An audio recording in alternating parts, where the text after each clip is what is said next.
ఎంత పెద్ద సమస్య అయినా సంయమనం పాటిస్తే పరిష్కరించుకోవచ్చని, ఆవేశాలకు పోతే నష్టం తప్ప ఎలాంటి లాభం ఉండదని నిర్మల్ జిల్లా ఎస్పీ జానకి షర్మిల పేర్కొన్నారు. దిలావర్పూర్ ఘటనపై ముఖ్యమంత్రి రేవంత్ రెడ్డి స్పందించడం, రైతులు ప్రజలకు అనుకూలంగా ఆదేశాలు జారీ చేయడం హర్షణీయమని తెలిపారు.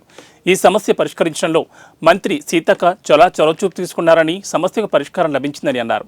బాధిత రైతులు, యువకులు, మహిళలు, గ్రామస్తులు, విద్రోహకారులకు అవకాశం ఇవ్వకుండా ఎప్పుడూ కూడా తమ సమస్యను సానుకూలంగా పరిష్కరించుకునేందుకే మొగ్గు చూపాలని సూచించారు. దిలావర్పూర్ ఘటనలో పోలీస్ శాఖ పూర్తి సంయమనం పాటించిందని స్పష్టం చేశారు.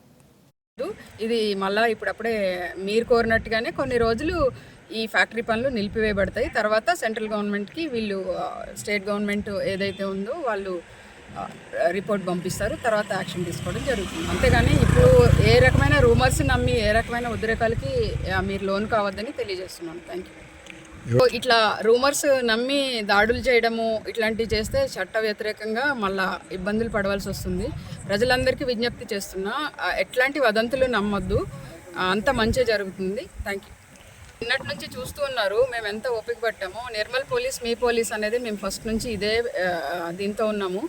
దయచేసి వదంతులు నమ్మి ఎవరి మీద దాడులు చేయొద్దు, ఎట్లాంటి ప్రతీకార చర్యలకి పూనుకోవద్దు. అంత మంచిగా జరుగుతుంది. గవర్నమెంట్ మీ డిమాండ్స్ పట్ల సానుకూల